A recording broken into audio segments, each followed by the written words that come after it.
TGB Telma, des actualités uniques, dynamiques et renversantes dans le journal TV.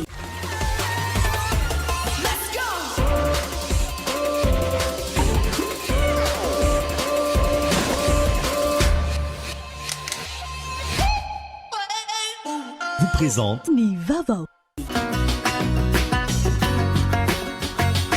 Ina, plus raffinée que jamais. Ita, huilerie industrielle de Tamata, isacham Telsuruarivo. vous présente Ni Vava. Lafarina ara-pahasalaman, tsara kalitao, azo ampiasaina amina andro rehetra. Les minoteries de l'océan Indien. Manolotra anao ny vaovao.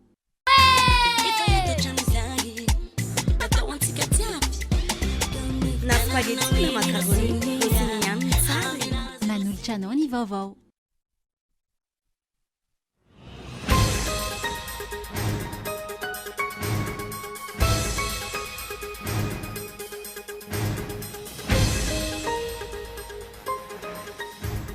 Tafiakatra raika amin'ny 50 miliara ariary ny volam-panjakana voahodikodina tao anatin'ny valovolana.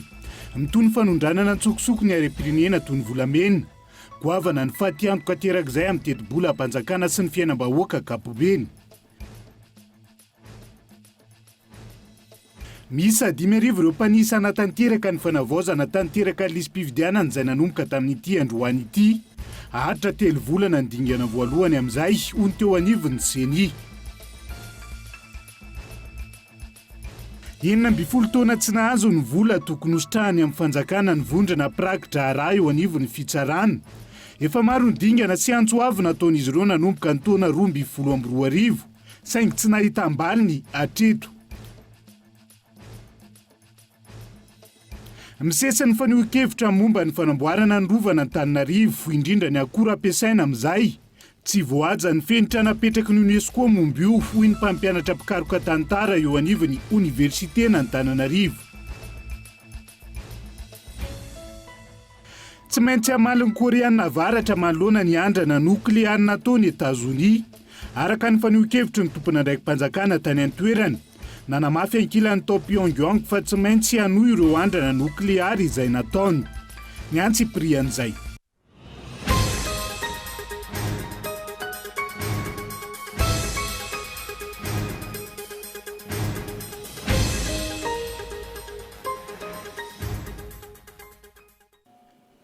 Sabotsy voalohany volana Oktobra taona 2022 tonga soa ato anatin'ny fotoana ny fampahalalam-baovao. Atena ny arahaba ary ampanajana ihany koa no hanasako anao anarak'izany hatramin'ny farany. Avy hatrany dia matoa andatsoratry ny sampana fampahalalam-baovao ho an'ny herinandro no isantarantsika ny fampahalalam-baovao amin'ity ala ity. Tao anatin'ny 9 volana nahatratra 1,50 miliara ariary ny volam-panjakana voahodikodina. Mitony fanondranana antsokosoko ireo harem-pirenena toy ny volamena sy ny maro hafa. Miteraka faty-antoka goavana amin'ny teti-bola hampanjakana izany ary miteraka fahantrana ho an'ny vahoaka malagasy sy ny firenena iray manontolo. Gaeton Adriatsilavo. Nanomboka ny volana janoary hatramin'ny faran'ny volana aogositra lasa teo, izany hoe tao anatin'ny 9 volana monja, mahery ny 1,50 miliara ariary ny volam-panjakana voahodikodina raha ny tatitra nataon'ny tale jeneraly ny IGE na ny Inspection Générale de l'État. Volam-panjakana izay nampiasaina tao anivona ministera, orinasa-panjakana, komuna sy ny maro hafa. Tarehimarika izay milaza fa mbola misy ary maro ireo mahazo tombontsoa amin'ny fanodikodinana ny volam-bahoaka, saingy vitsy no miakatra fitsarana sy ahiditra-ponja vokatra izany. Hatreto aloha, vitsy ary tsy misy afa-tsy fito ireo miandraikitra ny fanaraha-maso ny fitantanam-bolam-panjakana miasa eo anivon'ny IGE. Ary ny magaga, efatra taona teoriny ny nandraisana fitondrana vao tapa-kevitra fa hampitombo isa azy ireo. Fa nahinina ve ny tsy nanampiana isa azy ireo? Fanampin'izay, tsy misy fanaraha-maso ny fampiasana vola amin'ireo maso ivo any ivelany. Efa maro vokatr'izay ireo olona miasa amin'ireny maso ivo any ivelany ireny, miantso ary milaza fa tsy nahazo karama. Manararao-pahefana nefa ireo olona voakasika izany, ary tsy mikatsaka afa-tsy ny amen'ny paosiny. Toa milaza fa rehefa voatendry hananandraikitra ambony ny olona iray, dia ny tendrena amen'ny paosy sy katsaka tombotsoa manokana, fa tsy hiady sy hanompon'ny tanindrazana, ka hanampy amin'ny fialana amin'ny fahantrana lalina, iaina ny vahoaka amin'izao fotoana. Izay ny mahakasika ny volam-panjakana, volam-bahoaka, fa mbola olana goavana sy mila vahaolana maharitra ihany koa ny fanondranana antsokosoko ireo harem-pirenena, raha tsy ilaza afa-tsy ny volamena. Fiarikarena toy ny fiarikarena rehetra ny fitradrahana volamena, fehezan'ny lalàna, ary mamelona fianakaviana maro, miaingany amin'ny toerana fitrandrahana eny fotony, atreny amin'ny mpanjifa mandray ny vokatra sy mampiasa izany. Olana goavana ho an'ity sehatry ny arenakibony tany ity nefa ny fanondranana tsokosoko. Miteraka fatiantoka goavana ho an'ity teti-bola-panjakana izany, ary miteraka fantrana ho an'ny vahoaka malagasy, indrindra amin'ireo toerana ahitana fitrandrahana. Raha ny fanambarana ofisialy, miato ny fanomezana lalana hanondrana volamena makany ivelany. Ny mifanohitra amin'izany anefa no zava-misy, ary io fampiatoana io vao maika manome vahana sy mampitobaka ny fanondranana volamena ny tsokosoko.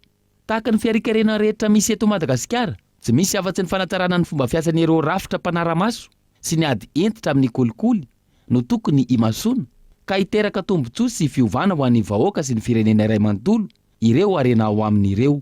Hatreto nefa tsy mbola nisy fepetra entitra sy fanampahan-kevitra matotro entina anatanteraka izany. Toa ny famoahana ireo any am-ponja sy ireo olona voarohirohy amin'ny fanondranana tsokosoko ireo arem-pirenena indray no hiazakazahana amin'izao fotoana. Tahaka ireo olona voarohirohy tamin'ny ilay volamena tratra tao Komoro izay nivoaka ny fonja, fito volana sy tapany taty aoriana. Ny praiminisitra lehiben'ny governemanta nefa ifanana mafy fa nisy fanadihadiana natao. Tsy nisy toy ny ihany koa ny volamena nanjavo natao amin'ny ministeran'ny arenakibony tany. Tsy misy resaka momba izany ankehitriny, tsy misy toy ny intsony ary tsy misy fanadihadiana mahakasika izany. Iza ny tena ao ambadika ka mahatonga ny raharaha goavana tahaka izao hijanona. Arem-pirenena ireny ary tsy tokony hijanona na ampanginina tsotra izao. Mahakasika ny fifidianana sy ny fanavoazana tanteraka ny lisym-pifidianana, hita sisy tsikaritra fa nanao amboletra anaraka ny tetiandro izay napetraka ny eo anivon'ny seni, na dia naika aza ny filohan'ity farany fa misy ny tsy fahatomombanana. Nilaza ihany koa ny vondrona Eoropeanina ankilan'izay fa tsy nangataka fanampiana taminy fanjakana malagasy. Inina atao ve araka izany ny tsy ala vorary ity fanavoazana tanteraka ny lisym-pifidianana ity? Aiza ny hafaran'ny firenena raha ny tranga tahaka izany no mitoy? Anahoana ny ho avin'ireo taranaka any aoriana? Manoloana ny elan'ela-tsaranga eny anivon'ny fiarahamonina ateraka izany. Dia sanatria ve ifamono isika samy mpiray tanin-drazana ka izay matanjaka sy manan-kery no ahazo vahana. Anjarany tsirairay no mandinika ary mandray ny andraikitra tandrify azy avy.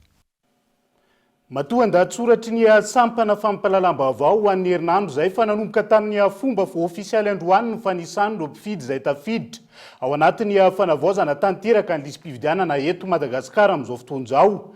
Misy 5,000 ireo agent recenseur anatanteraka ny fanisana manerana nosy mandritra izay.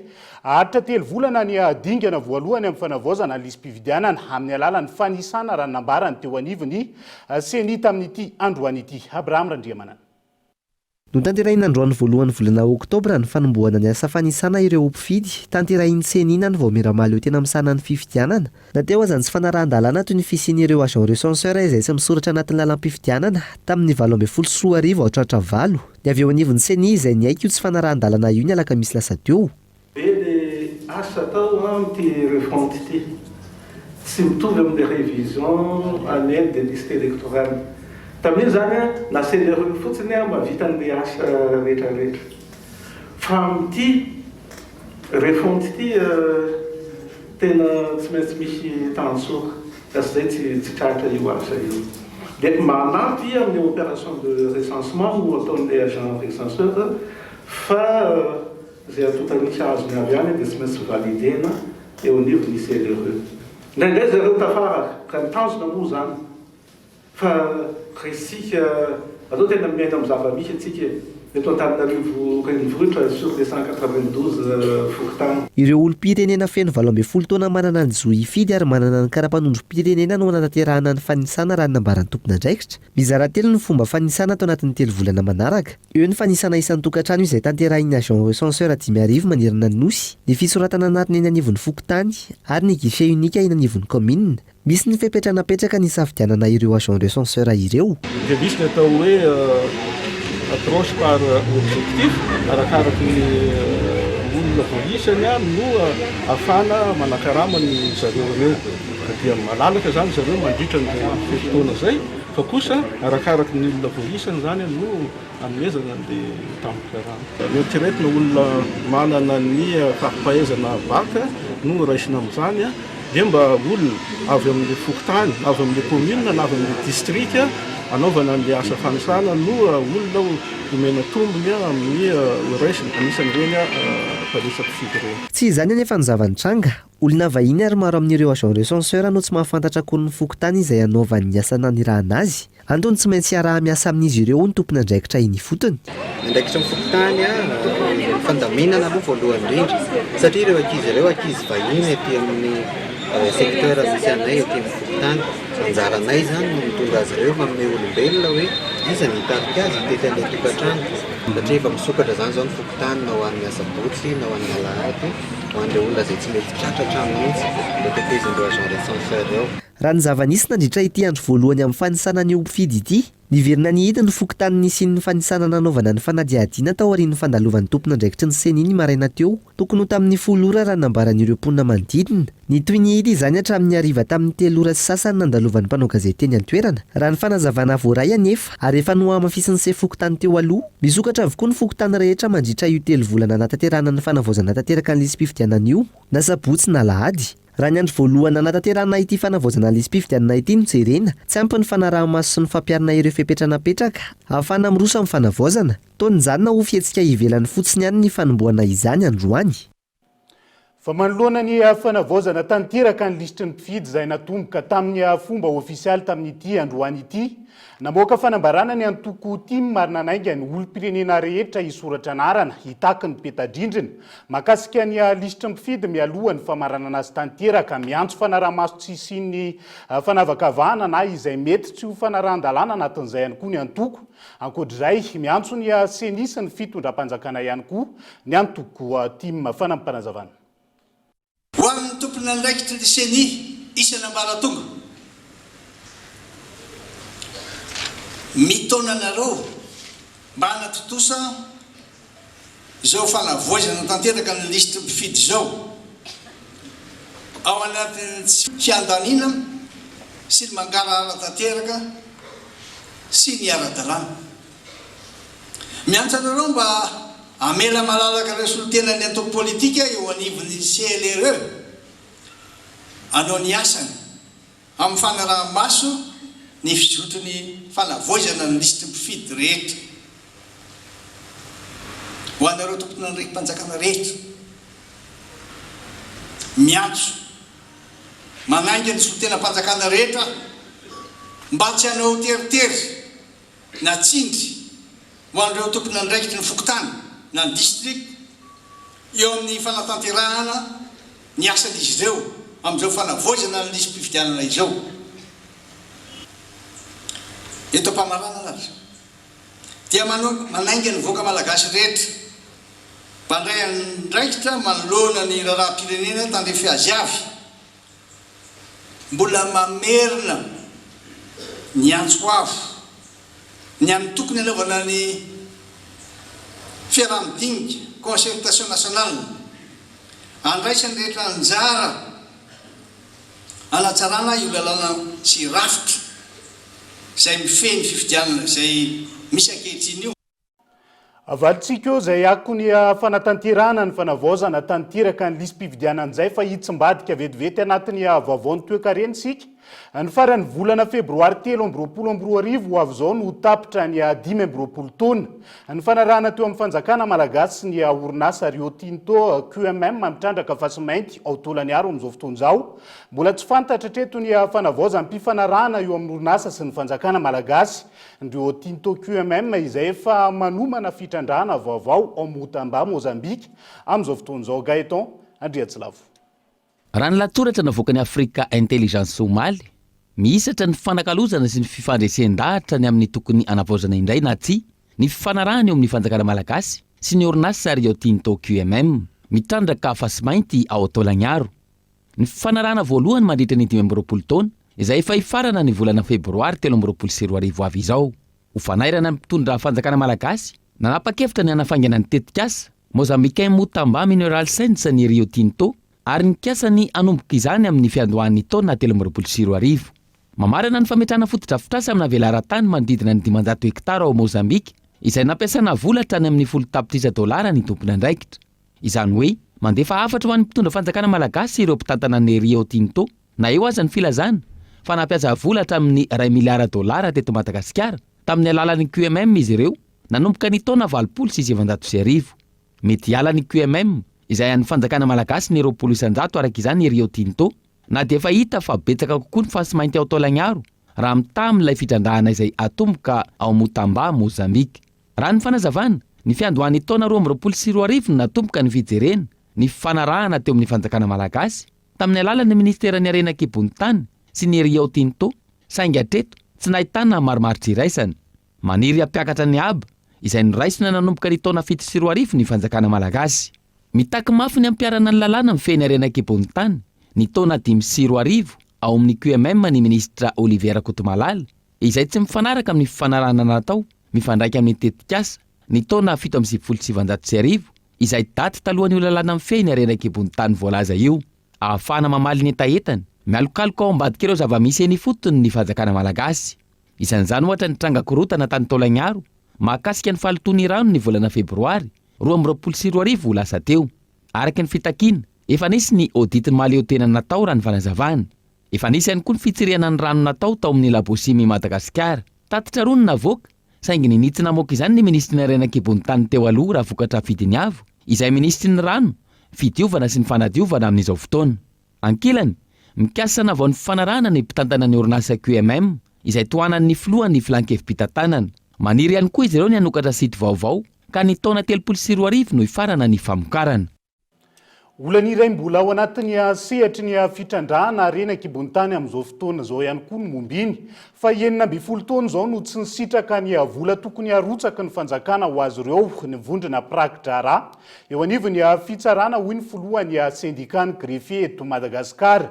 Efa maro ireo dingana tsy antso avo natao nanomboka tamin'ny taona 2012 saingy mbola tsy nahitam-bokany izany hatreto. Ametraka ny antota taratasy fampafantarana fitokonan'izy ireo ny alatsinainy ho avy izao ary tsahatra tanteraka ny asan'ireo Prak-Drara manomboka ny alakamisy 9 oktobra 2020 ka eton Andriatsilavo.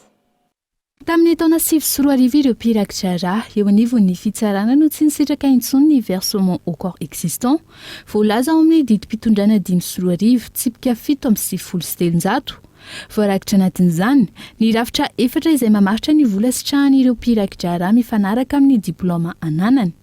Nanao fangatahana teny anivon'ny primature sy ny vaopin'ny syndicat saingy tsy mbola nisy valiny ny antota taratasy tao anatin'ny 10 taona. Tsy mifanaraka tamin'ny diplôman'ireo Prak-Drara araka izany ny vola tokony hositrahany. Ankilan'izay, hita taratra ny tsy fanajana ny zon'ny mpiasa raha ny fanazavana. Io olana io izay avy amin'ny tompony andraikitry ny mpiasa. Nanomboka tamin'izay ka hatramin'izao zany dia tsy nisy nenina nahazonay izay fitakiana rehetra nataonay. Ray izay resaka versement. Faharoa, resaka ordre de poursuite. Ny mpikirakira lalana rehetra, polisy, gendarme, huissier, avocat, ny maire raha teo nahazo. Izahay atao anatin'ny justice nangataka an'izay fa taona maro. Tsy menanay io, tsy misy impact budgétaire zany. Takinay koa zany fahatelo. Ny elan'ny DRH ary anomezana anay ny toerana ny direction io ho an'ny greffier. Fa ny fahatsapana fotsiny ny DRH nay amin'izao fotoana izao dia olona tsy afaka ny iainao anay izany mihitsy. Tsy afaka nanao reconsidération des cas. Tsy miconsidéré na inona na zaza kely amam-bolana marary mila eto Antananarivo nanaovana traitement affectena ny effort de fin tsy misy afa-tsy ato amin'ny asira Antananarivo nefa no afaka manitsy ny taolana io zaza io efa nentina teo ny taratasy fa tena hoe tena miolon'olona tsy miraharaha fa hoe lehibe izy. Isan'ny mandray anjara feno amin'ny fampiodonana ny asa eo anivon'ny fitsarana ireo Prak-Drara. Manomboka any amin'ny parquet hatrany amin'ny famoahana didy eo anivon'ny fitsarana no ahitana fiatoana ny alakamisy ho avy izao ho hatrany ny filohan'ny syndicat. Voalohany indrindra aloha ho an'ny aty amin'ny parquet zany aloha zany zao dia efa tsy possible ny signe déferment satria tena ho akatonay tanteraka io ary tsy anao zahay tsy maintsy mila assistance ny Prak-Drara mantsy ny enquête atao aty amin'ny parquet. Ny fampidirana ponja mbola ny copie no tazominy any amin'ny fonja fa ny original miverina izay soniavin'ny Prak-Drara no mijanona any amin'ny fonja ho piesiny ho an'ny olona voafonja fa ny an'ny magistrat zany dia miverina aty amin'ny ny original miverina aty amin'ny fitsarana. Dikan'izany zany tsy isy aloha ny ao amin'ny parquet ny déferment. Ny famoahana didy rehetra tsy maintsy hatrehana Prak-Drara. Noho izany tsy isy koa zany ny didy ivoaka na iray ary aloha. Ary ny fandraisana taratasy rehetra hiditra eny amin'ny fitsarana na fitoriana io na inona na inona dia tsy hisy satria ny taratasy rehetra miditra ao amin'ny fitsarana dia mandalo aty aminay daholo aloha. Nanomboka tamin'ny taona 2014 no nitsangana ny syndicat-ny greffier eto Madagasikara. Isan'ny voatoatin'ny fangatana isan'ny taona ireo teboka notakiana ireo. Tsy nahazoana valiny hatreto ny fiaonana amin'ny ministera tompon'andraikitra ka izao hiafara amin'ny fitokonana vahobe izao. Vaovao ny toetry ny andro kosa indray dia tara ny idiran'ny Madagasikara ao anatiny vanim-potoana mipahavaratra amin'ity taona 2022 ity. Raha nitaritra avy eo anivon'ny foibe famantarana ny toetry ny andro ena ny tany rotsakorana ho an'ny faritra maro raha toka ioatra ny tokony ho izy ho an'ny faritra avaratra andrefana sy ny faritra atsimo andrefana. Daniela Mino Arso. Ho maina tanteraka ny andro eto Madagasikara amin'ity taona ity, indrindra fa ny any amin'ny faritra avaratra sy antsinana ny nosy, raha ny vinavina ny foibe famantarana ny toetry ny andro. Tararaka izany ny vanim-potoana fahavaratra ho an'ny Madagasikara ary hena ihany koa ny tany rotsakorana ho an'ny faritra maro. Manomboka ny volana Janoary hatramin'ny volana Febroary, vanim-potoana ny ady fahavaratra kosa indray, isitraka rotsakorana mihoatra ny tokony ho izy ireo faritra hafa. Toy ny faritra avaratra sy ny faritra andrefan'ny nosy, raha toka mbola ho maina kosa ny any amin'ny faritra antsinanana. Miditra anaty fotoam-pahavaratra araka izay hoe fahantaran'izay zany tsy afaka hoe satria ny hoe vinavinany tontaona izay tsy afaka miteny hoe fotoana précise fa nahatra any amin'ny Desambra antsika mbola ahitana an'izay hoe maina zay. Araka ny satria mantsy raha ny fikarohana sy ny analizy natao zany dia mbola atao ao anatin'ny tranka izay hoe lanina foantsika izay mitovy ohatrany tamin'ny taona lasa sy tamin'ny roa taona lasa. Izany hoe ny zavatra hita tamin'ireny zany tara foana ny fiandohan'ny orana fa ny nanampy tamin'ity aloha dia mbola ao anatin'izay hoe maina izay foana aloha zany tsika mbola miandry an'izay hoe mbola mety izy izay hoe maina kokoa izay zany ny amin'ity taom-pahavaratra ity. Tsy aivina, rivo-doza manodidina ny 4 matetika no miaodiaody eto Madagasikara ary manodidina ny 2 no miditra an-tanety. Ho amin'ity taona ity, manodidina ny 10 ny rivo-doza iforona aty amin'ny ranomasimbe Indiana. Raha ahina hitrangana rivo-doza kosa eto Madagasikara eo anelanelany volana Janoary sy ny volana Aprily taona 2023 raha nitatitry ny sampana mpamantatra ny toetry ny andro hatrany. Raha ny vinavinana avoaka zao aloha zany dia hoe antenaina hoe any amin'ny tapany faharoan'ny vanim-potoana zany hoe janvier ka hatramin'ny avril mety ho endrasantsika rivo satria misy fotoana manko tsika lohan'ny Desambra dia efa mahazo ohatra mibelona ohatra Desambra tsika dia efa mahazo misy fotoana ary tsika Oktobra dia efa mahazo fa antenaina hoe amin'ity taona ity zany zao fa nisy asle zao ao niforona tamin'ny talata dia efa levona izy fa antenaina izay niforona hatramin'ny Desambra mbola tsy akasika atsika aloha izay aloha ny antenaina raha misy fiovana fantatsika eo ihany amin'ny vaovao fa antenaina aloha hoe janvier ka hatramin'ny avril ny tena isian'ny vanim-potoana rivo-doza eto Madagasikara amin'ity taona ity. Mety hiteraka voka-dratsy eo amin'ny seha-pivelomana maro ny fiovan'ny toetry ny andro raha ny fanazavana. Manoloana izany, nanatanteraka atrikasan-pirenena ny avy amin'ny foibe ny famantarana ny toetry ny andro. Tanjona ny anampiana ireo voakasika handray fanampahan-kevitra manoloana ireo vinavina ny taom-pahavaratra. Isan'ny vaovao misongadina hoentina aminao ihany koa amin'ity ala ity dia tapaka nandritra ny fivorian'ny mpanolotsaina munisipaly Omaly ny hanomezana lalan'ireo taxi moto hiasa ara-dalàna eto Antananarivo renivohitra. Ny ankamaroan'ny mpamily ny taxi moto izay very asa nandritra ny Covid-19 ary tafaroboka anatiny io sehatra io. Ho an'ireo mpandeha kosa indray manamora ny fivezivezena eto an-drenivohitra ny fisian'ity fitaovam-pitaterana iray ity. Mirana Clara. Nolanian'ireo mpanolotsaina ny tanàna miisa 720 ny sosikevitra hanomezana alalana ireo taxi moto hiasa eto Antananarivo renivohitra ara-dalàna. Ho an'ny Arthur, roa taona izay no nitondran'ny taxi moto, izy izay voaterinitra tao anatin'ity asa ity no ny fahaverezan'ny asany nandritra ny fihibony. Nanomboka tamin'ny chauffeur ny asako teo aloha katona daholo ny orinaza dia tsy maintsy nanao taxi moto satria ao an-tanàna mpianatra mianaka mila misakafo manofa trano zany hoe izy aloha le mahavelona fanampinampiny eo fampibady azy afalaina taxi moto le fanapahan-kevitra zareo satria hoe mba mitsinjo an'le olona satria taxi moto anie tsy voatery hoe mananasa daholo. Tsy voatery hoe misy zavatra atao daholo rehefa matoy izy manao taxi moto dia tsy vola ohatrany. Manamora ny fivezivezena eto Antananarivo, indrindra amin'ny fotoana mahabetsaka ny fitohanana na ny embouteillage, ny fandehanana amin'ny taxi moto hoy ireo mpandeha. Moto dimiarivo zay mandeha maka etsana rehefa lasa izy rehefa manara-dalàna amin'ny antson'ny olona. Mandeha taxi moto savenga, etsy embouteillage. Taxi moto aloha da manara-dalàna izy va mety tsara mitahila taxi moto. Olo regny fa fitadiavana daholo no regny fasariana zao fa dia samy manao zay nankasitraka ny fanapa-kevitry ny ben'ny tanàna sy ny mpanolo-tsaina ny vovonan'ireo taxi moto eto Madagasikara na ny VMTM androany. Miantso ihany koa izy ireo mpamily izay mbola tsy tafiditra ao anatin'ity vovonana ity hivondrona hiaraka amin'izy ireo. Nitondra fanazavana mahakasika ny tolo-dalàna manodidina ny fitondrana taxi moto eto Antananarivo izay mitaky fampiarana ihany koa izy ireo. Io zany mikasika an'izay le tolo-dalàna zao dia le resaka lalàna fiany resaka hoe kodiarano entina hitaterana zay zany aloha. Dia ao anatin'izay konkoa dia hoe tokotokony ahoana ny olona misehatra amin'io. Ao anatin'izay konkoa dia hoe tokony manana permis daholo ny mpisehatra ny taxi moto rehetra, zany hoe mahay kody daholo aloha. Dia ny fitondrana an'ilay olona ohatrany mbola misy ohatrany zany hoe ny tolo-dalàna izay natao zany dia efa voafehy daholo mikasika an'izay, satria efa izy zany efa ny laniny conseil izy dia hoana ampiatra an'izay zany birao zao. Tsy aivina manodidina ny 7,000 ireo mpamily taxi moto mivondrona ao amin'ny fikambanan'ny mpamily taxi moto eto Antananarivo raha ny voalaza. Dia tapitra koa zany ny saka sy ny totozy eo amin'ny mpitandro ny filaminana sy ireo taxi moto izay ihany koa no entintsika misendy vetivety anaty adoka fohy.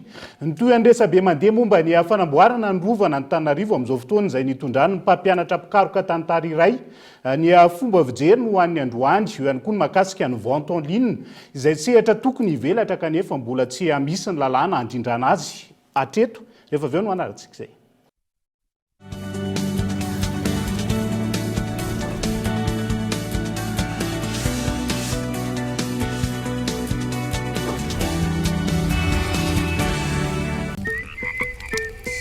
Maizina be izany Marco boum mangina be izany Marco boum resaka ataoko aminao monsieur le commissaire. Lobaty Resaka inona moa zay? Fa nga tena hoe tsisy mozika mihitsy ba ina. Zany hoe boum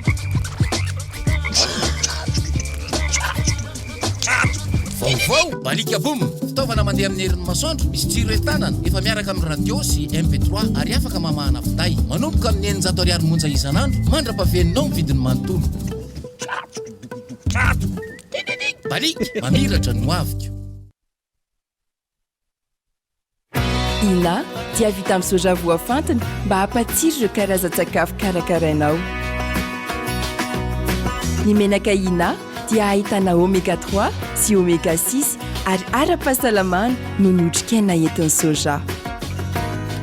Ina ilay menaka manome tsirony nahandronao isan'andro.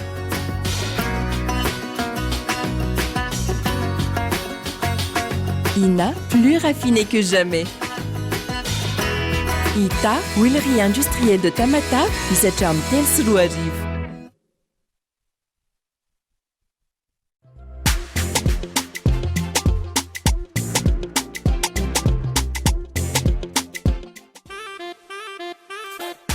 Hanao spaghetti reza.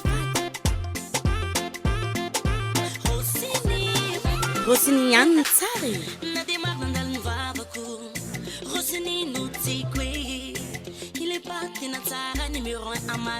Vito!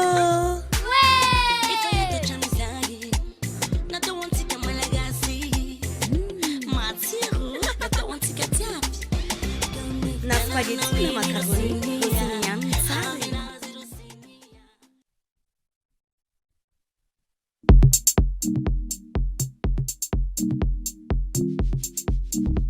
La farine ara-pahasalamana, tsara kalitao, azo ampiasaina amin'ny nahandro rehetra. Vokatra vita malagasy ary hitanao eny amin'ny mpanjara rehetra. Tsy hoe ny lafarina sy le pain amin'ny lanjany 1 kilao.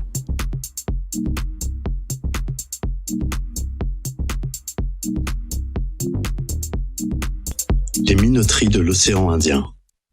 Vita Malagasy.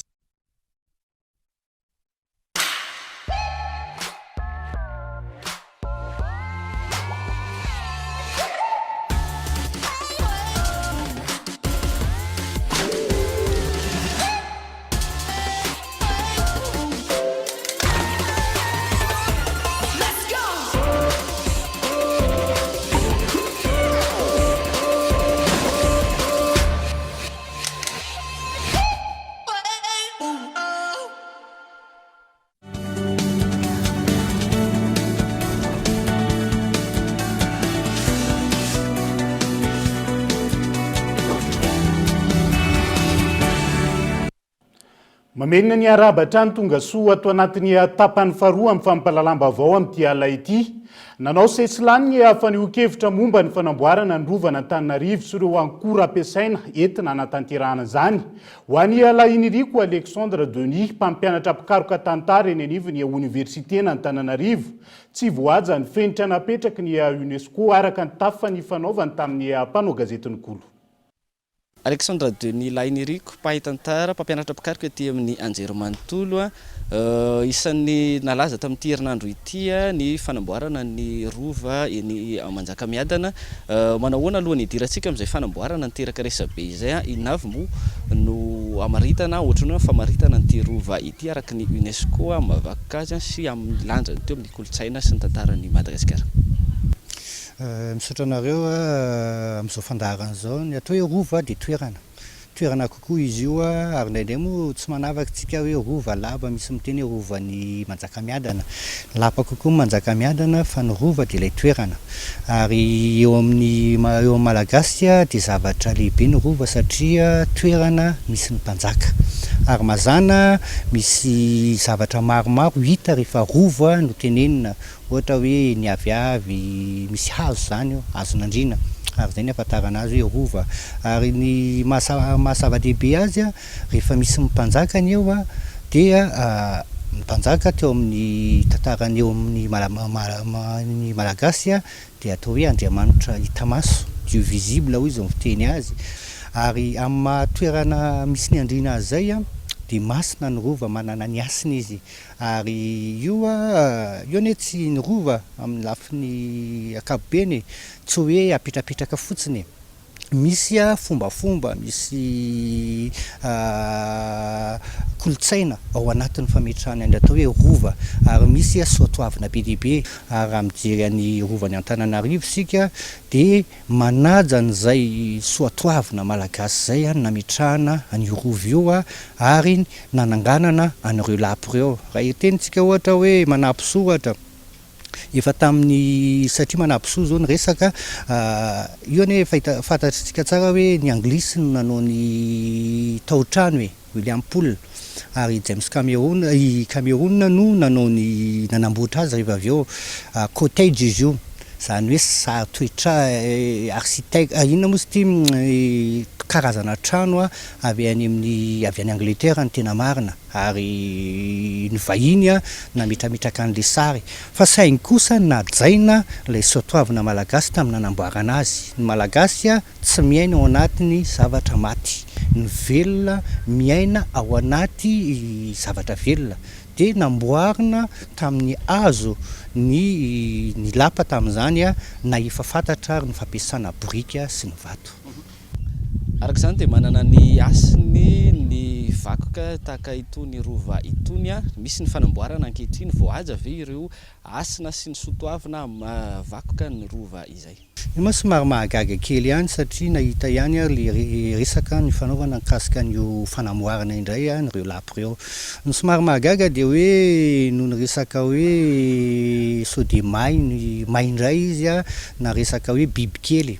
Ny zavatra tiako apetraka dia ny UNESCO ny comité du patrimoine dia nametraka tsara critère maromaro a rehefa misy ny atao hoe restauration tenenako somary manahirana le izy a amin'ny teny malagasy mantsy fa ohatra mitovitovy amin'ny reconstruction fa ngama tenenitsika hoe restauration ny tenenana azy mazava tsara mihitsy le izy satria misy ireo traité na charte zay napetraky ny UNESCO a zay tokony arahana rehefa misy restauration na monument historique tafiditra anatin'izany ohatra ny charte de Cracovie zay mametraka tsara hoe rehefa ohatra ka ataona restauration a dia inona ireo critère tokony hipetraka amin'izany ary anisan'ny critère matanjaka ao anatiny dia le hoe tokony mijanona authenticité zany zavatra hoe tokony mijanona amin'ny maizy azy ilay toerana ary tokony mipetraka ny identité an'ilay toerana tsy tokony miova ilay toerana indrindra raha patrimoine izy a valeur culturelle importante ary eo ny tena manahirana kely satria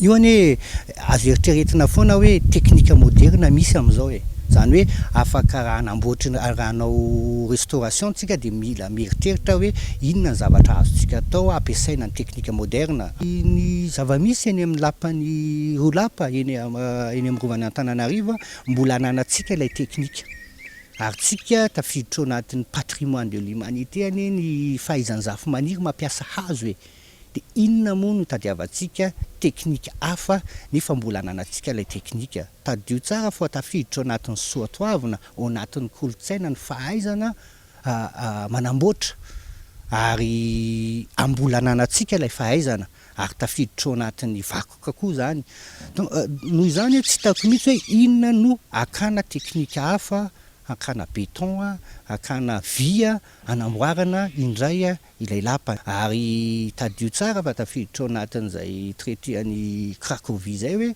rehefa restaurena ny monument historique anankiray dia tokony mahatsapa ny olona hoe fananany io appropriation zany ny communauté locale de base raha ohatra ka tena hoe atao ohatr'izay atao akoso-bolamena ny fanamboarany restauration n'le rova mbola anana an'izay finiavana zay hoe io manana sentiment hoe le olona hoe mbola ohatran'le rova tamin'le lapa tamin'ny andron'ny rasoerina ve le izy ankehitriny ary izy efa maro ny tsikera sahady mbola eo mpanamboarana tsika efa maro mitsera satria ary zay indrindra io anie marina fa rehefa mpitondra fanjakana ianao mieritreritra hoe manana ny fahefany ary ianao tokony hoe mandray ina fanapahan-kevitra hitanao fa mety ho an'ilay vahoaka fa mitindray mitoraka ity tena nanontaniana marina ve ny vahoaka hoe ahoana ny fanamboarana azy satria io ohatra neniko foana hoe misy comité scientifique ty antany any hoe iza le comité scientifique nanontaniana reo namanao pahitantarra ve isan'ny ao anatiny ny ety amin'ny anjerimanontolo ohatra natsona mbola mandrafitra an'izay hatramin'izao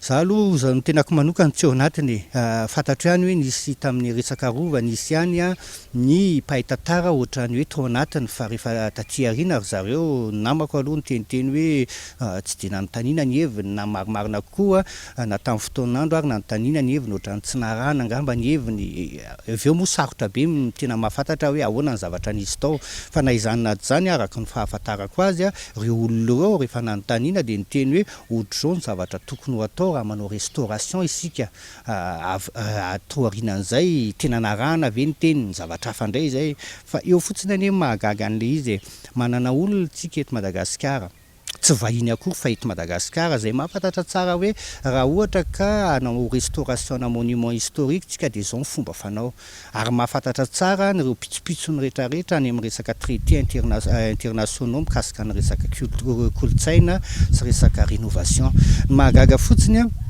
indraindray ohatrany hoe manao hitsin-dalan'izay tadidiko tsara hoe rovany Antananarivo neny anaran'izy io novaina faharovany Madagasikara inona moa zany no fototra ara-tantara hitenenana faharovany Madagasikara izy satria ny fitenenana an'io faharovany Madagasikara io dia diso tanteraka ara-tantara rovany Antananarivo ary zay ny somary manahirana kely satria ohatrany hoe tenenina ovaina ve le tantara nieritseritra hoe rehefa miteny mpitondra hoe hanova tantara ho amin'ny hoavy angamba ny tokony ovaina hoe ho any amin'ny tsaratsara kokoa fa raha ny tantara hoe ny lasa ny ovaina ny lasa mantsy manahirana satria rehefa lasa izy dia tsy azonao etsehana ntsony tsy azonao atao ninina ntsony ny marina ihany no mitseho zany hoe fanovana tantara ilay fanovana an'ilay anaran'ilay rova zany manahirana be ny fanovana an'io satria raha hiteny ianao zany fa io ny rovan'ny Madagasikara tiako marinina fotsiny fa ny dadany dadabeako ane ka tsy ranavalina fahatelo ny mpanjakany fa nanana ny mpanjakany izy tany amin'ny faritra nisy azy ary aza terena mihitsy izy hoe ranavalina fahatelo ny mpanjakanao satria mandiso tanteraka tantarany Madagasikara zany ary eo ny tena olana amin'ny resaka rénovation ny rova io satria fantatra ihany ane ahoana ny fomba tena anaovana azy fa ohatra indraindray hitako hoe misy maika ave isika sa mety hoe misy antony hafa lasa ohatra ny hafahafa ihany ny fomba anaovana azy io mety lasa vakoka ny afaka 100 taona fa saingy amin'izay fotoana zay miala tsiny amin'ny teny an'izany fa tsy rasoerina tsony nanamboatra azy fa namboarina amin'izao vanim-potoana amin'izao io satria tamin'ny andron'ny rasoerina na tamin'ny andron'ny radama voalohany mikasika ny trano volo zay dia tsy nisy fanambarana béton mihitsy tsisy ciment ao tsisy vita ao anatiny ary zay no manahirana kely satria lasa ovaina ilay zava-misy ovaina le tantara zany hoe tsy restitution ve zany le atao ankehitriny raha ny fomba fijerinao ny fijeriko azy aloha de reconstruction fotsiny ohatrany hoe manana trano manokana mainy trano ny antony maro samihafa de manamboatra indray amin'ny endry mitovitovy amin'iny amin'ny fijery ivelany fa tsisy fandraisany tsony le trano tamin'ny voalohany sy ilay trano namboarina tao aorinany namay azy zany hoe reconstruction fotsiny io fanamboarana indray amin'ny endriny mitovitovy amin'ilay taloha zany hoe aiza zany le mahavakoka sy ny asin'ny rova azy amin'izay fotoana zay amin'izao zava-misy zao raha jerevana aloha zany ny vakoka sy ny asin'ny vakoka angamba ny tena tiako tenenina de tena miova tanteraka ireo lapy ireo satria tadidio averiko indray fa ny teknika nanamboarana an'ireo lapy ireo de anisan'ny vakoka ary anisan'ny ary manaja ny soatoavina ary rehefa ohatra ka novaina ilay teknika fa natao ohatrany hoe akoso-bolamina le izy dia very ilay vakoka tadio tsara fa anatin'ny critère apetraky ny UNESCO amina resaka restauration de tokony miverina tena hoe ajaina le izy authenticité ohatrany original ary tafiditra ao anatin'izay zany ao pitsopitso ny teknika fanamboarana azy ary rehefa tsy najaina ireo zavatra ireo tsy fantatro hoe inona moa no atao zany ao anatin'ny comité du patrimoine mondial fa ho sarotra ihany angamba ny amerenana ny anaovana ny rovan'ny Antananarivo ho patrimoine mondial raha zavatra ohatr'izao no mitohy ya arak'izay maromaro ireo fenitra takina amin'ny fanaovana an'izay fanarenana an'izay vakoka izay tsy voaza araky ny faneho-kevitra raha ankehitriny ny tompon'andraikitra eo anivon'ny fanjakana hevitra ary anaja an'ireo fepetra izay voalaza na eo amin'ny sehatra iraisam-pirenena na ny eto an-toerana mbola tsy tara ve isika eto Madagasikara ahafahana mitazona an'izay mahavakoka ny rova eny Manjakamiadana izay za manokana aloha mpikaroka tantara mpandinika tantara de mazava tsara ny hevitro raha ohatra ka averina ho vakoka izy vakoka malagasy ary eritreretina fa mety ho lasa vakoka iraisam-pirenena andray andro an'izay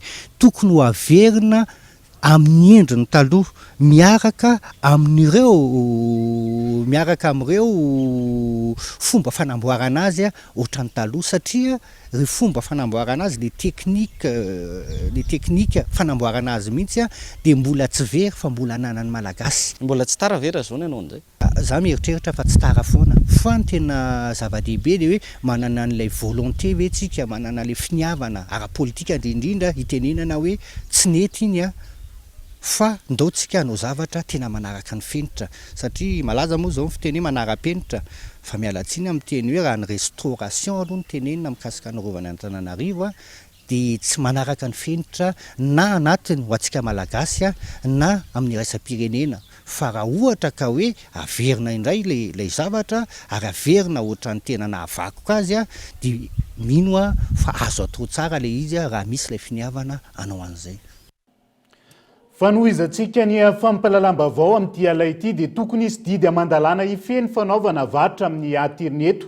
na ny vente en ligne eto Madagasikara amin'izao fotoana hoy ny teo anivony médiature de la République zany lasa fialokalofa n'ireo mpisoloky ty sehatra ity hoy ny teo anivony Asibimad na ny Association des cybercafés internautes de Madagascar ary fotoana izao ampanarahan-dalàna azy ireo ka izay manana nify sy taty ihany no tokony hisehatra ao anatin'io onona saina isan'ny fitarainana maro voarain'ny mpiahy ara-draniny miaro ny zony vahoaka na ny médiateur de la république ny trangana fisolokiana ataon'ireo mpanao vente en ligne amin'ny tambazotra tserasera Facebook sehatra izay efa hita ny firoborobony tato anatin'ny volotona farany indrindra tamin'ny vanim-potoan'ny Covid-19 saingy notazany-potsiny sy navela ho barana ny rano farazavana.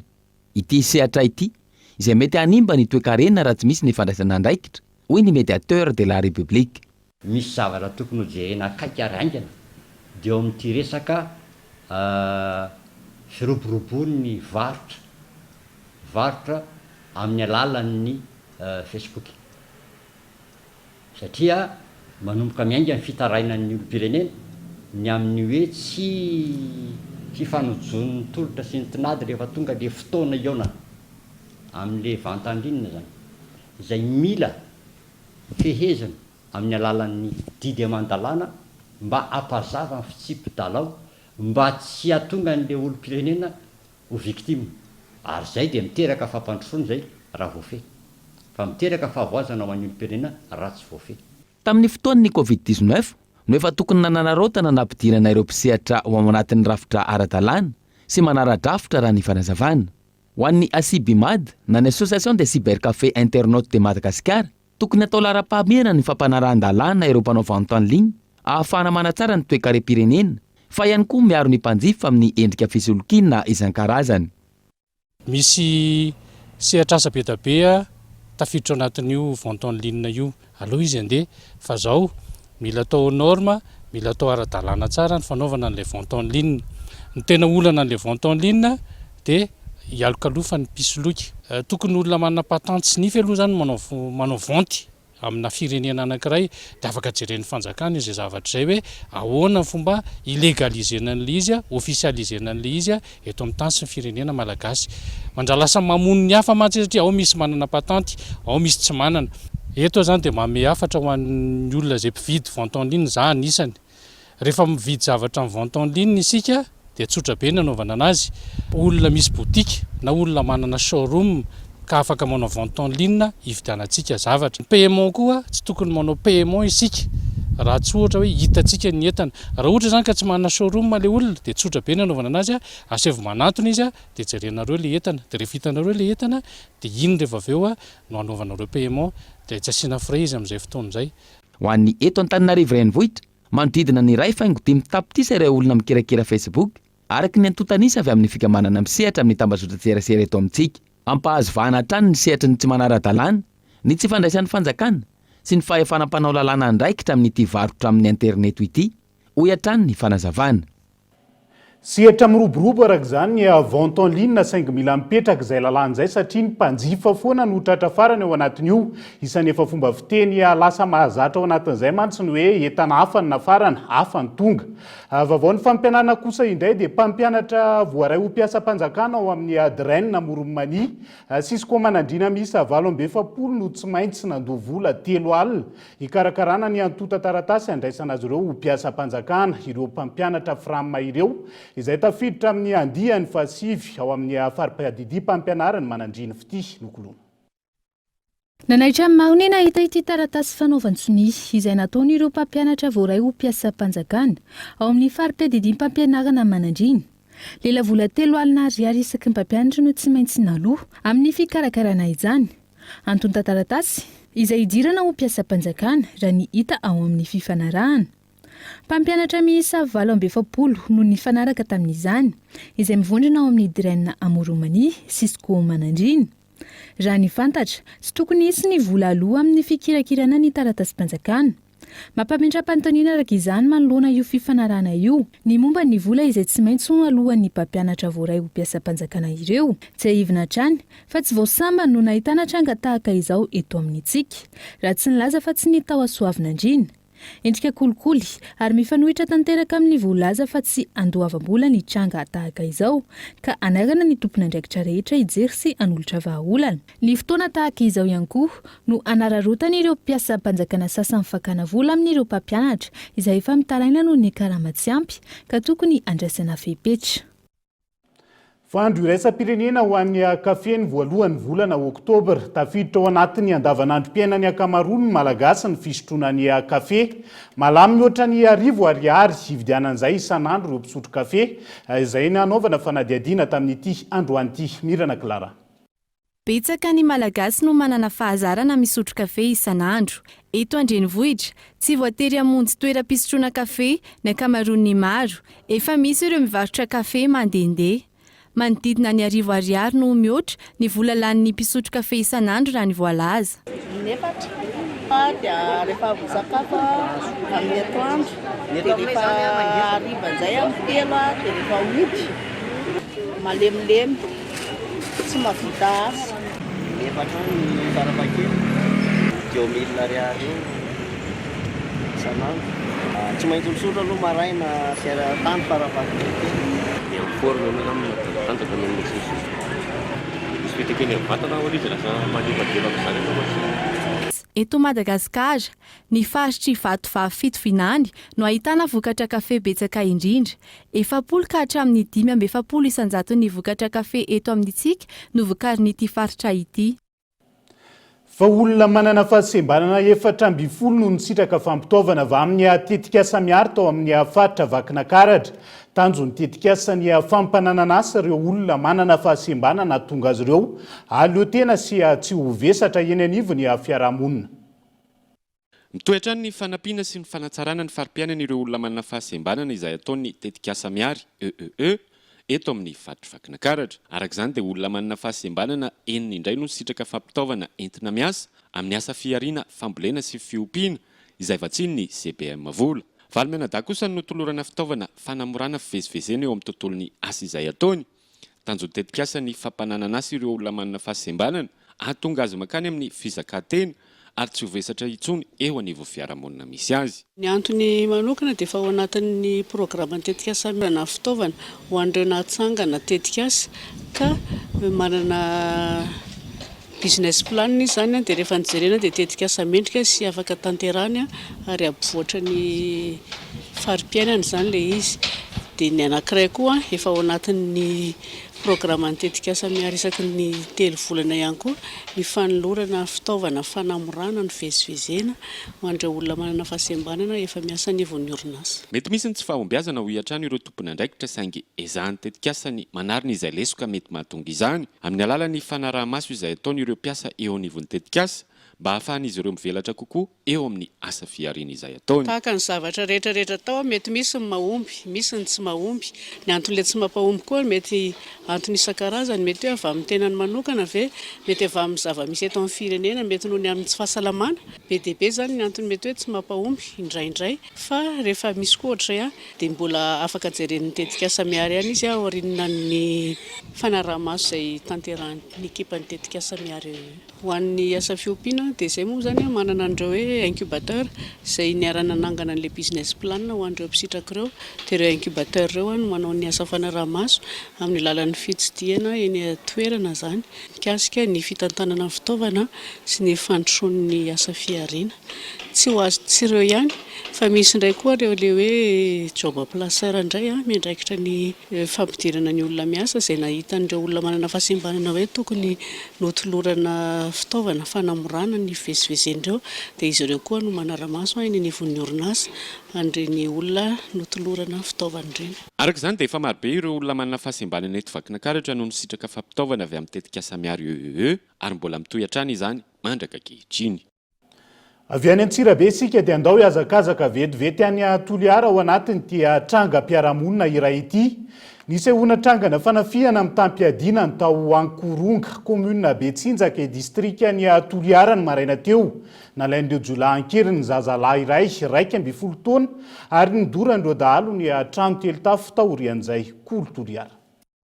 Tokatrano iray no notafian'ny jiolahy miisa 5 androany tamin'iray ora maraina teto Ankoronga, commune Betsinjaka, district any Toliara faharoa. Nalain'ireo dahalo ankeriny nandritra ny fanafiana ity zazalahy 12 taona ity, zanaky ny mpiambina amin'ity toerana ity. Nodoran'izy ireo ihany koa ny trano miisa 3 ka arava tsy nisy azo raisina. Ntoha roso bakagny maromaro dia narak fagnitiako lore zany ny ausilime eny.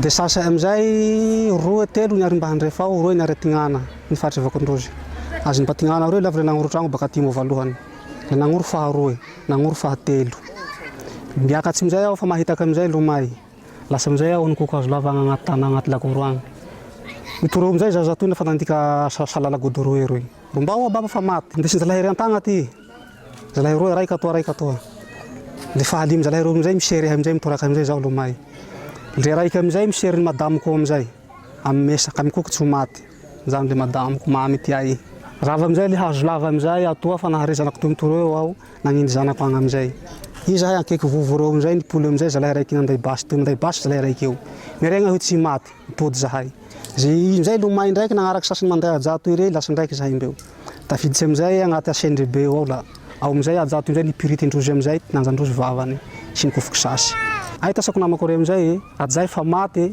sy mety fa simba indray tendry malay tsika zany lefa mikoha avao tsika soa mba tsika ty faty mikoko hazo lava zany zahay hazo lava aty tonga amin'izay le fokon'olo amin'izay maro le fa zahay amin'izay loso satimagna amin'izay le olo iaby navotsy reo amin'izay ajato hoe narosy reo agnatina sendry agny le mitsorofagna amin'izay natahotsy amin'izay ngamba mbo sinikaiky anay tsy satria ta imbohoy olo rey i lefa mahatsaritsy amin'izay tomagna amin'izay olo tafara amin'izay zany mahare tagniny hoe misy aja tomagna roa zao mihery amin'izay le fokon'olo nandrombaka azy eo amin'izay mandry andriranantsy ny ponina manoloana ireo fanafihana ny sesisesy eto ankoronga sy amin'ireo tanàna manodidina indrindra fa amin'izao fisian'ny fandorana trano sy fangalarana zaza izao le halatsy zany tena matetiky mitranga fa naho fandora tragno dia toro amin'izao zany tragno tatorako toy noroan'olo voalohany amboary tragno toy noroan'olo dia niala gardie niamby azy nalà koa eto ndraiky koa raho amin'izao koa za koa problème nahazo hay koa may le tragno sy namitsy le zanako vinono misedra fahasahiranana ny eo anivony fiadidian'ny tanànan'ny Betsinjaka amin'ny fametrahana ny fandriampahalemana noho ny tsy fahasahiana ireo andrimasim-pokon'olona mifanandrina amin'ireo dahalo eo ihany koa ny tsy fisian'ny mpitandro filaminana miasa eto marina fa miezaka zahay ao anivony commune sisany tenako be ny tanàna manampy ireo mpitandro filaminana ireo amesaka solika ivezevezena anovana sécurité aty amin'ny faritra misy anay ato anatin'ny commune Betsinjaka fa raha ny dina be dia matahotra satria mitondra fitaovana mahery ireo mpanao ratsy ireo miantso ny mpitondra fanjakana mba hanaonao aty amin'ny fokotany tsirairay ato anatin'ny commune Betsinjaka miantso ny fitondram-panjakana sy ny tompon'andraikitra mahefa ny ponina eto ankoronga mba hijery vahaolana haingana fa ny hanahazo vahana ny tsy fandriampahalemana eto amin'ny fokotany ankoronga sy amin'ireo fokotany manodidina any velany dia tsy maintsy amalin'ny koreanina avaratra manoloana ny andrana nokleary izay nataony zareo amerikanina araka ny hafanokevitry ny tompona andraiki-panjakana tany an-toerana nanamafy ankilany tao Pyongyang fa tsy maintsy hanohy ireo andrana nokleary izay efa natomboka nisy ny fanapohana misile balistika manondry ny firenena japonais izay nataon'ireo koreana avaratra tsy voavoalohany izao ny koreana avaratra no nanao ity andrana nokleary ity tao anatin'ny herinandro intelo miantona ny fanapohana fitaovana mahery vaika tao a Pyongyang ireto farany izay saika nilatsaka tao amin'ny ranomasin'ny Japon avokoa isananatra ireo firenena mpifanila vodirindrina ity fiatsika tsy miato izay ataon'ny koreana avaratra ity nanomboka tamin'ny janoary 2024 ny tombo ireo andrana nokleary izay nataon'ny Kim Jong-un taorian'ny fandalovan'ny filoha-hevitra amerikana tao Seoul no nanapohan'ny koreana tavaratra ireo fitaovam-piadiana nokleary omaly zoma isy araka izany paikady ara-miaramila izay ho tanterahan'ny Japon, États-Unis ary Koreana Atsimo Jean Loarambavao tao a Korea Atsimo itony andrana nokleary izay ataon'ny Pyongyang tapitratreto ny fiarantsika ho an'ny androany naiza misy anao ankasitrahany ianao ny safidy ny fahita lavitra kolo tao anatin'izay ora ray mahery nitondrana ny fampalalam-bavao zay mirary farany herinandro mahafinaritra ho antsika rehetra ary veloma tomboka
spaghetti, la macaroni,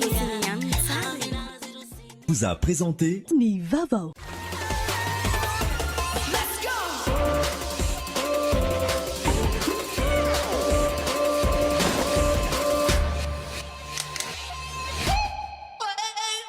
vous a présenté ni vavao. La farina ara-pahasalamana tsara kalitao azo ampiasaina amina andro rehetra na raha inao teo niaraka ty amin'ny LMOI ny vaovao.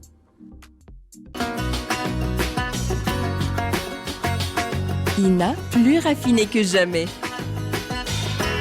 ITA, huilerie industrielle de Tamata, Isacham Telsruariv. Vous a présenté Ni vavao.